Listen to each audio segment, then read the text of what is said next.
This is an ABC News special.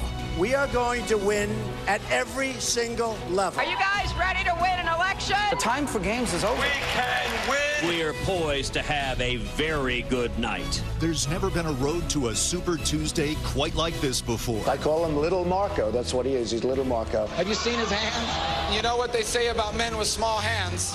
He repeatedly declined to denounce the KKK. For lying, he's the best I've ever seen. It's the biggest voting day of the year before Election Day. I'm not just promising free this and free that and free everything. HUD campaign is funded by Wall Street and big money interest. 7 candidates, 12 states, over 1,600 delegates up for grabs. So, could it all come down to this one night? It'll be huge. From ABC News, this is Super Tuesday. Now reporting from ABC's Times Square election headquarters, George Stephanopoulos. Good evening and welcome to Super Tuesday, the biggest night of voting, the most surprising presidential race of our lifetime, a pivotal and dramatic moment for our entire country. The polls have now closed in every state but Alaska, and the results we have show Donald Trump and Hillary Clinton in command of this race.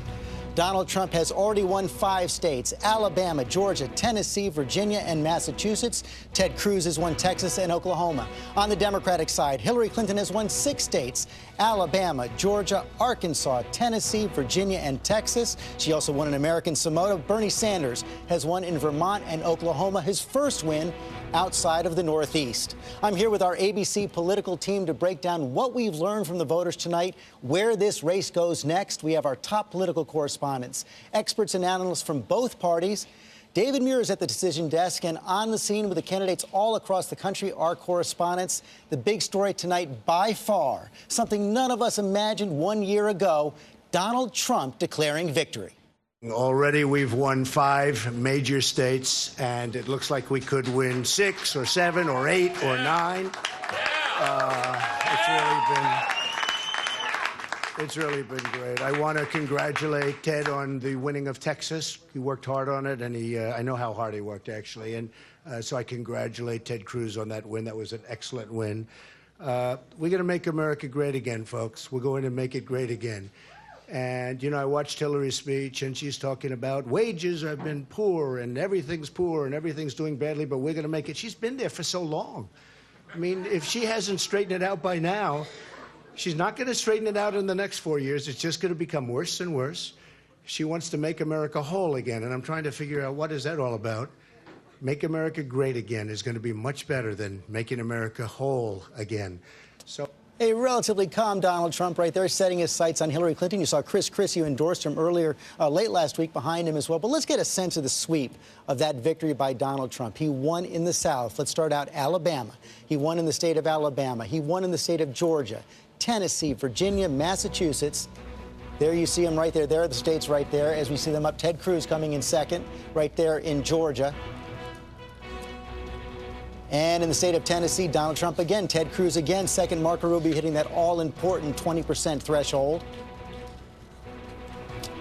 In the state of Virginia, a little bit closer there, Marco Rubio came in second on the strength of in Northern Virginia, the strength of his showing in Northern Virginia, and then in the Northeast.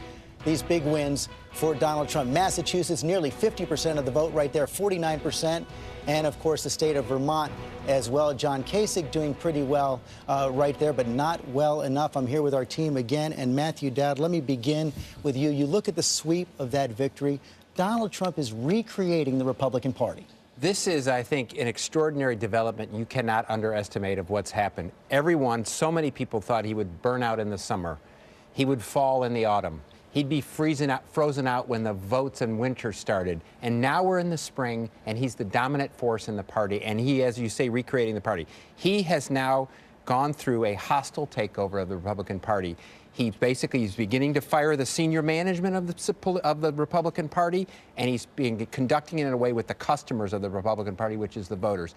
And it's going to be very difficult for the Republicans to be in the same place they were as a party in the aftermath. And John Carl, one of the things he's been served by this entire campaign, a divided opposition, the opposition going to remain divided after tonight's stunning.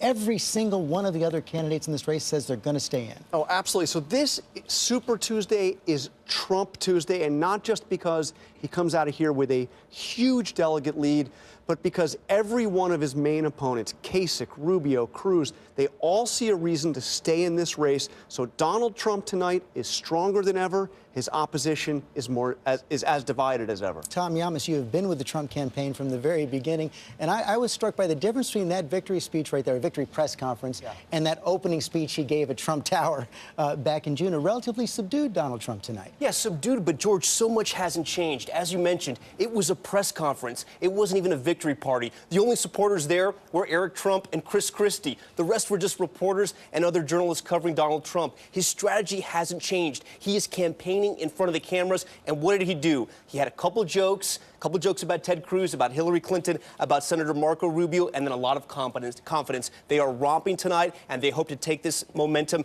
into the future state.